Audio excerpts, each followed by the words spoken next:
Hey guys, welcome to episode 5 of Spaghetti and Barbells. We're answering 4 questions that our followers asked, and the questions are? Well, question number 1 is about how to set up your diet. Question number 2 is how to utilize cheat meals. Number 3 is how to utilize cardio for your health and fitness goals. And number 4 is how to set up your warm-up routine. Let's get into it. Okay, so question number 1, which people ask, is how to set up your diet. And that simply comes down to your goals. So if you want to do bodybuilding, CrossFit, powerlifting, it all depends on what your goals, or just general health and fitness. Of course. So it all depends on that, and obviously what your base rate is for calories, where it means when you're not doing anything at all, what that is. I highly recommend people do a DEXA scan, because what that does is it tells you exactly what your baseline is, and then you can work off that. What do you reckon, Luca? Yeah, as you say, it depends on the fitness goal of the individual. Meaning that if we are trying to maximize performance and recovery, we want to have sufficient calories and macronutrients. So being a caloric deficit is going to have a negative impact to your recovery. If you are a CrossFitter or lifter, or somebody is trying to build up muscle mass, the best thing to do is to be in a caloric baseline, meaning that you should have enough calories to maintain body weight, or potentially you want to be in a surplus. If your goal is fat loss, you want to be in a caloric deficit, meaning that you need to have less calories than what you burn off in order to drop body fat. So these are just like a very basic principle of dieting. Set up the calories intake would be step number 1, and then from there you can set up the different macronutrients ratio, meaning that the amount of protein, carbohydrates, and fat in your diet. Yeah, and that's plainly what it is. Look, me personally, I don't count calories. Main reason being is my energy expenditure on a daily basis is just a lot due to my job and due to my training style. Me personally, I just like to eat everything that's organic and everything that's either. So my diet's mainly red meat, and it's always grass fed, and all my vegetables are from the farmers markets. I just like to eat a very organic and very clean diet.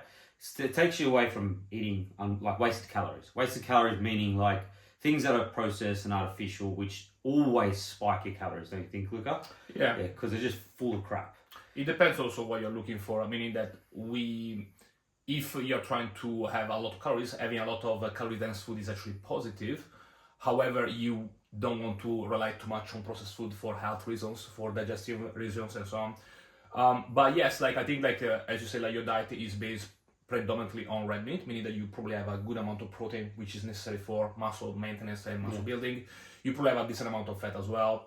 As I said, it depends on how much energy you spend during the day. So as a CrossFitter, chances are that your calories expenditure is quite high. You can probably get away with a higher amount of calories. You probably should have enough calories to support recovery. Vice versa, if I was in fat loss, I know that the calories intake is going to be lower, so my performance is not going to be at its best, but I can drop body fat. But it could have an impact on your energy levels depending on how aggressive you go. If you go very aggressive, performance is going to be affected more than if you use a small caloric deficit. So plain and simple, if you're setting up your diet for training, you've just got to look at what your goals are. And we've pretty much said this in a couple other podcasts too. So I believe so. Yeah, so it's plainly just, if you're like Luke was saying, if you're doing CrossFit, you're obviously going to have a high calorie diet. If you're doing powerlifting, depending what your goals are, if you're trying to meet a weight class, you'll probably be at a calorie deficit. If you're trying to not, then you'll be probably at a maintenance or a surplus. Bodybuilding, it fluctuates all the time. So in off season, I imagine you're eating high amounts. You're trying to put on size. Yeah, you want to be in a calorie surplus. You don't want to be so high that you unnecessarily put on fat, but at the same time you want to support muscle growth. So some fat spilling is going to be like something that's necessary. We just want to minimize unnecessarily fat gain. However, yes, you don't want to be in a deficit when you're trying to build muscle, because you will limit your muscle growth. And plain simple, if you're trying to lose weight, it's literally as simple as calories in versus calories out. And like Luca has said in multiple podcasts before, is that if you're eating organic foods and foods that are not processed, it's very, very hard to get fat. It's possible, but it's much harder. But it's so much harder. So that's that. Question number 2 is cheat meals. Not cheat days, which a lot of people get mixed up with. They think it means a lot of clients think when you tell them a cheat meal, they think, it's a whole day. It's not a whole day. My approach to cheat meals might be a bit different to Luca's. I don't really like to call it a cheat meal. I like to call it a reward meal because at the end of the day, when you've got people that are struggling with weight loss, if you call it a cheat meal, it's deemed as a cheat. Realistically, eating something that you desire shouldn't be a punishment. It should be something that you're enjoying because you've done well and you deserve to have something that's, that if you have a sweet tooth, you have something sweet. Preferably, I'd like to make sure that my clients, for example, if they're going to have a cheat meal, I'd much rather them have a cheat meal that's been cooked fresh than something that's in a packet or go to McDonald's. I'm totally against all that stuff. But what do you think, Luca? I think that the way that I see using a cheat meal in the industry is probably not optimal, meaning that we don't want to justify bad behavior and label it under cheat meal. Yeah. So there is a difference between increase your calories from rice, potatoes, and so on, or having from burgers or from very highly processed food. It doesn't mean that you're a bad person if you do so, but at the same time, we need to keep an eye on what is the long-term goal. If you have cheat meals every day, that could be a problem. And that's something that actually happens quite often. It does. If you are in a caloric deficit most of the time and you occasionally go in a caloric surplus by having some food that is not part of your diet, you're probably averaging out fat loss in the long run anyway. Yeah. So I think one of the biggest mistakes is to justify bad behavior, as I mentioned before. We also want to make sure that if you have a day that is high in calories, you also have multiple days that you're in a caloric deficit, assuming that you always fat loss. Yeah. And I feel also the moment that we have very palatable food, we are more likely going to create some sort of addiction to the food. So I personally prefer to stay relatively clean all the time. Even in days where I increase my calories, I prefer to have rice, potatoes, or food that is not highly addictive, purely from an adherence perspective. The moment that I see clients having cakes or anything that is very palatable, typically is much harder to go back on track with diet. So I personally don't recommend them. I can occasionally suggest to have high calories days to make them, to dissipate fatigue, to make them feel better, to improve sleep quality, improve digestion, and so on. Cheat meals, as I say, they can be used. I personally prefer to don't call them in that way. I would call them more refit days. So at least you take off like the junk food component from cheat meal. That's my perspective, and it depends on the goal as well. If you're in fat loss, you need to be in a caloric deficit. Having one day with very high calories can slow down the process, can create addiction, and so on. If you are in a caloric surplus, you're trying to build muscles, you still want to set up good habits, but the cheat meal probably is not going to ruin you as much as if you were in fat loss. Yeah. But it's still not positive to rely on food that is very highly addictive from a health perspective. So I still don't recommend it anyway. Yeah, it's like personally me, with my clients, I like to steer away from anything processed. So if they tell me that they, for example, like a burger, right? I tell them, all right, if you like burgers so much, either make it at home because you know exactly what's going into it, or don't eat it at all. Because the unfortunate thing is that we live in a very convenient world. Everything is built based off convenience. And it can, and like Lucas said, it can be distracting sometimes. It can be easy just to go and grab something from a fast food joint, and then it becomes a habit, and then you do it the day after, and then the day after that, and then eventually you just spiral out of control. So steering away from these highly addictive foods is the main goal. So preferably when people ask me, can I have a cheat day? Like I said from the beginning, I don't like to call it, cheat meal. I don't like to call it a cheat meal. I'd rather say, well, enjoy something that you like to enjoy once a week. It may be a bar, it might be chocolate, but I'd say instead of having chocolate, try to go keep it above 70% cacao. Then there's health benefits to it rather than just detrimental to your health. Try to go for an organic based version. Same with when clients are like, well, but I love having a steak with chips and all that. Well, I'd say, well, then steer away from having the chips. Maybe add in some smashed potato, right? And the mashed potato you've made yourself. Like Lucas said, it's really not worth eating these highly processed foods and these highly desirable foods because they just, especially when you're trying to lose weight, they're just going to be detrimental because you're going to be looking forward to it at the end of the week, and then when you eat it, you're going to feel bad, and then once you eat it, it's just a never-ending spiral out of control because then you're like, well, I might as well eat it tomorrow. I might as well eat it the next day. It makes your life much harder. I really feel that if I eat clean for a long period of time, I find that it gets easier and easier every day. Yeah. The moment that I have something that I shouldn't have every Saturday or whatever day you decide to have it, you're always in this middle land that you always find yourself relapsing. That's my experience at least. So I feel that if I go strict, it's make my life much easier. But that's personal experience. But at the end of the day, I feel what the funniest thing is the funny thing is it's not really eating clean. It's actually just eating. Like, Yeah, correct. Like you should be eating good. Like there's no excuse not to. We have so much to our availability these days with so many different, supermarkets, fruit joints. There are so many, there are markets held on a weekly basis for fresh fruit and vegetables. You can go to the butchers anytime. You just got to get creative in how you cook. And then when you get creative in how you cook, that's when you start to find ways of making food taste insane. And once you learn that, then you will never ever eat processed foods again. The processed foods is just a cover up. There's so many artificial stuff to make things taste amazing. But you don't understand, eating fresh produce can taste even 100 times better. But you just don't know how to cook. So maybe you invest in cooking classes. I know it sounds silly and absurd, but maybe invest in that, because once you learn how to cook properly, you'll never eat processed foods again. Yeah, or you're less likely to do it anyway. You know what tastes good, you know what's good for you. But look, I know we only live once, and I get that. And sometimes you're out and, you finish dinner and you want to have dessert. And I get it. You want to have a bit of gelato, you want to have a piece of cake. It's not going to kill you by having it once every blue moon. But like Luca was saying, once you consistently have it on a weekly basis and you call it a cheat meal, it's going to end up eventually where you've had a bad week at work, and then you just spiral out of control. And you've had your cheat meal, and then that cheat meal turns into a cheat day, and then the cheat day turns into the next day, and then it's just, So, what do you reckon? Give the guys and the girls here conclusion to this, Luca. Yeah, so it depends. It's very much dependent on your goal. I really think that you want to set good habits. You don't want to reward yourself with food in general, just to create an association between bad food and something good. I prefer just to keep it clean.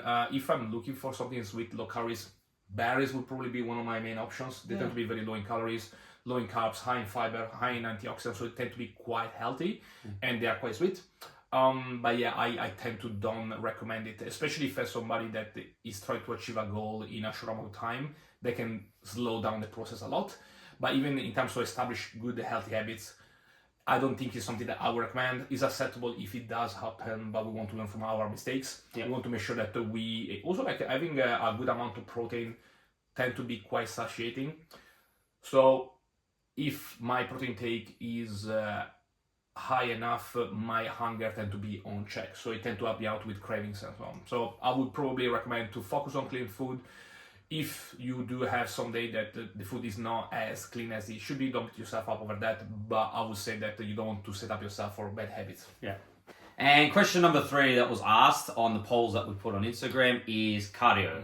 Now this is a wide question, because it all depends on obviously your training regime. So off camera, me and Luca we've been talking about this. Like CrossFit, for example, cardio's in it. Every WOD you do, there's some sort of there is a cardio component. Without a doubt. And then even if there isn't, you're doing so many reps, either for an AMRAP, for rounds, or for So that in it itself, there is a lot of expenditure of energy happening in a CrossFit session. Predominantly with bodybuilding, however, cardio is used to obviously in a different way. You're not using it for performance, you're using it for weight loss, and it's not at high end of energy expenditure, is it? It from an aesthetic perspective, we can see cardio just as a way to waste energy, meaning that the more energy I waste through my physical activity, the more I can drive my fat loss phase. This is not true in every single context. So if I'm just thinking about losing fat, building a muscle, that's what I have to say. However, there are a lot of benefits from doing cardio that go beyond energy expenditure. Absolutely. Oh yeah, sorry. So let's say that you do a sport such as a CrossFit, or if you're a rugby player, tennis player, you need to have a baseline level of aerobic fitness to perform your sport. So when we have a sport that rely heavily on aerobic fitness, doing cardio is something that we can implement to actually maximize performance in your chosen sport. If we do bodybuilding, it's probably more of a tool to burn off energy. But it can also be used for general health. We know that there are a lot of benefit from cardio that is very hard to obtain from resistance training. Blood pressure could be one of them. Even cardiovascular health. We know that doing cardio is associated with the better health of your heart, and that's something that is quite important to remember.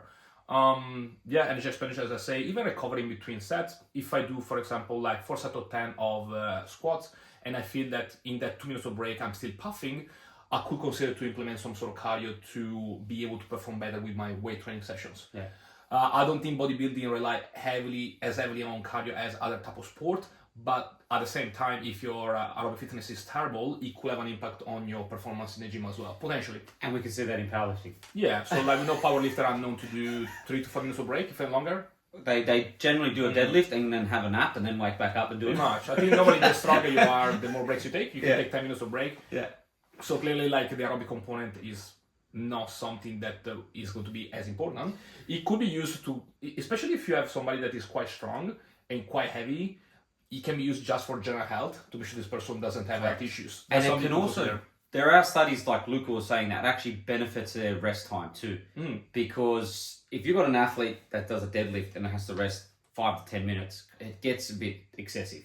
Yeah, and then you start questioning their efficiency, and you're like, well, maybe implementing a bit of cardio will actually reduce their rest time, and it'll make them better. It'll actually help them improve as a lifter. It could be if your cardio is terrible. It's like terrible. So, in that essence, you would use it as a coach or as an athlete. You'd implement it because it's going to benefit the athlete at the end of the day. I think you need to be careful to don't do so much cardio that has a negative impact on your performance in the gym. Of course.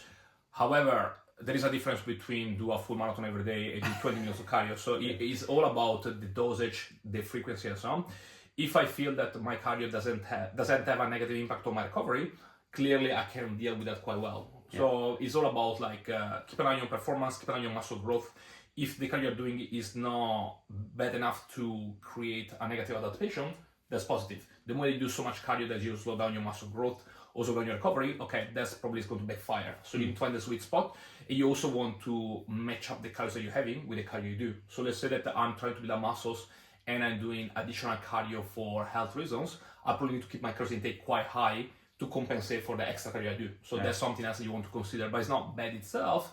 If I do have a client that really struggled to get enough calories to build muscles, and a lot of guys especially, they could be like that, maybe don't do too much cardio could be positive. So you can do something, but you're really struggling to get your 2,000 calories per day. Doing cardio is going to make your life even harder. Yeah. So it's very context dependent. Yeah. And look, at the end of the day, some people do really enjoy cardio. So I have a lot of clients who do really love it. Now, like Luca was saying, it can be detrimental to their actual muscle growth. But if it helps them mentally and makes them feel better in themselves, I still allow them to do so, but I'd obviously reduce it so it's not negatively affecting their muscle growth with hypertrophy training. But I understand that some people really do enjoy it and it helps them mentally. So at the end of the day, you got to think pretty much, do I need to do cardio for my given sport? And if so, then yes. Are my rest times, is my fitness really that bad? I need to start implementing a bit of cardio, because then you should. And then thirdly, if it helps you mentally, then go for it. But as long as it doesn't affect you negatively in terms of your actual performance in other fields of training. Okay, so the last final question is warm-up. Now, personally, I want to share this with you guys. I used to be that athlete that would spend about 30 minutes to warm up prior to a session, doing stupid amount of stretches and thinking that they all work and I needed to do them to perform at my highest potential. And actually, it's incorrect. So a friend of mine who is a physio and chiropractor saw this, what I was doing, and told me that I was completely doing it wrong. And to my surprise, showed me that you should only be warming up what you need to warm up prior to a lift. So I'll give you a plain and easy, simple thing. I've got a bad shoulder at the moment, okay, and my right hip always gets tight, okay? So if I'm going to warm up, I'm going to design my warm up specifically to warm up these certain areas so they're optimal. But then I'm also going to do a pre-warm up for, say I'm doing deadlifts. I'm going to pre-warm up and do some sets of deadlifts, working up to my working set. And doing so, you reduce your warm-up time and you're only doing warm-ups specific to limitations that your body has given you. And you should always warm up whatever is in the specific workout you're doing. So if you're in CrossFit and say, for example, the strength element is snatches and deadlifts, and then there's a WOD, we say handstand push-ups and bar muscle ups, well then you should warm up what is going to happen in that given session to then so you can perform at your optimal efforts. You know what I mean? You don't want to do some useless stretch that's not even included into that session. And that's how I honestly warm up, and it works. It just works really well. You reduce your warm up time, and you actually just get in and get out, and that's what most people want to be able to do. What would you suggest for bodybuilding? Because yeah, I think it's very context dependent. Yeah. So some of the clients that I personally work with are very time poor. So I don't want to utilize warm up routine that are too long because I need to be efficient with the time. So with somebody that doesn't have much time available, you probably want to pick things that you want to prioritize. Let's say I have a client that need to have a 30-minute session. I don't want to spend 25 minutes warming up.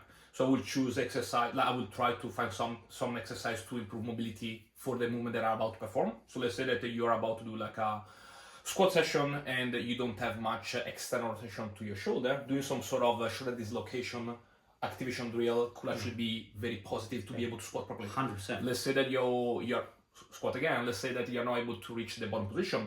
Doing some sort of mobility drill for your ankle could actually be very beneficial.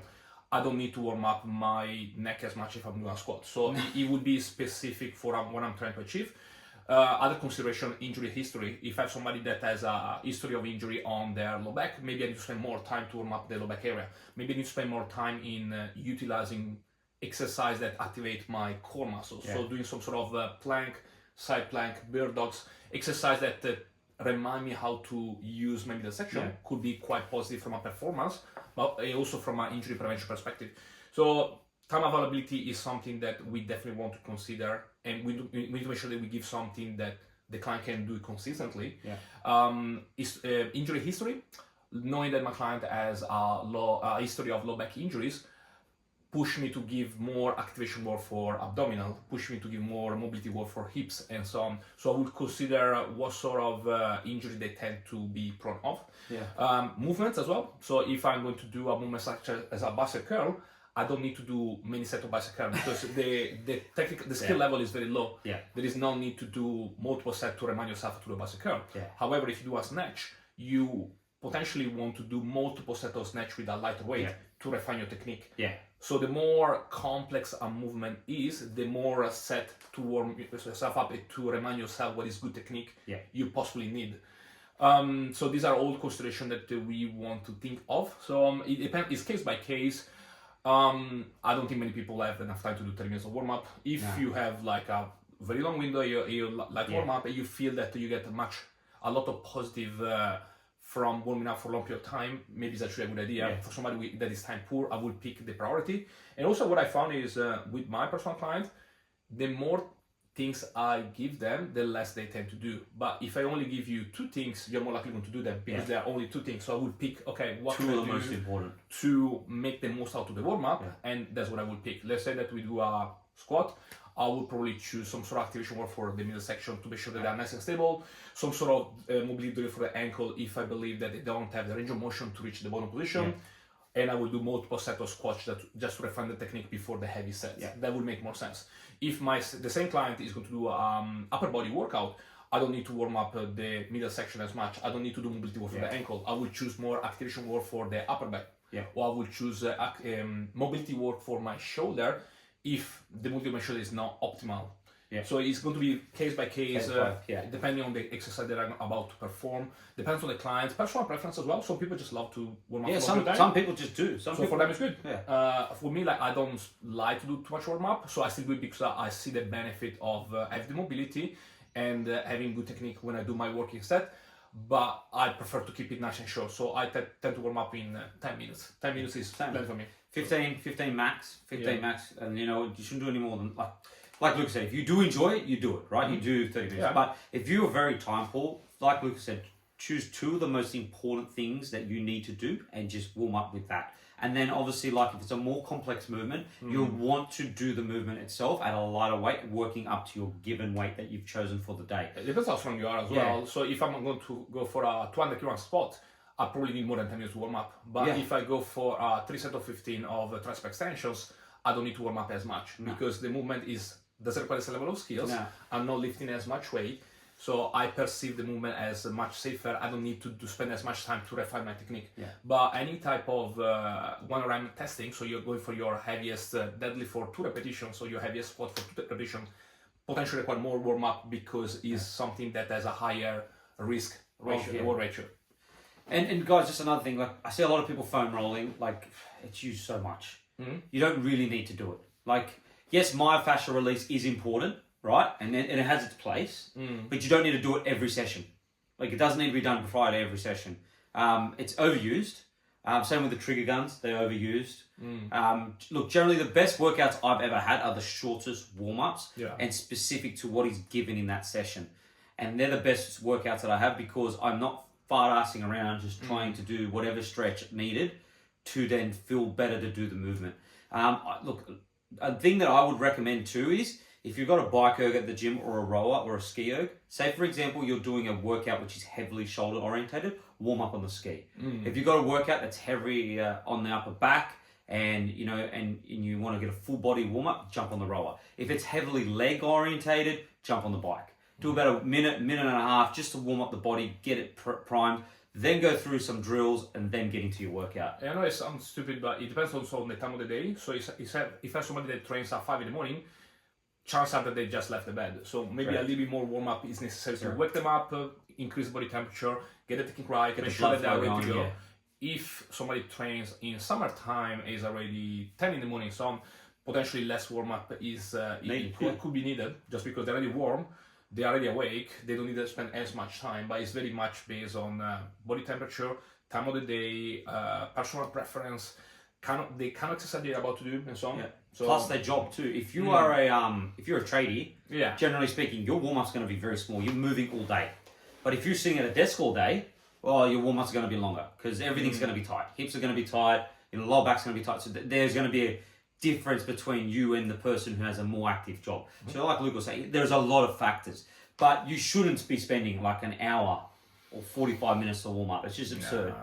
Like you can, like Luca, take away from this exactly what Luca was saying. Choose 2 things that are most important to you and use those. If you've got limitations in your body, use 2 warm-ups to fix that. And then do the actual lift. If it's a compound lift, like it's a complex lift, then warm up that lift prior to whatever your top set is. And that's pretty much it, guys. All right, guys, so I hope you enjoyed episode 5 of Spaghetti and Barbells. If you want to ask us any questions, please go to our Instagrams. They're just below. We're happy to answer any questions. Other than that, we'll see you in, 2 weeks' time? 2 weeks' time. Yeah, for episode 6 of Spaghetti and Barbells. Oh, and don't forget to like and subscribe. Definitely. See you soon. Catch you then.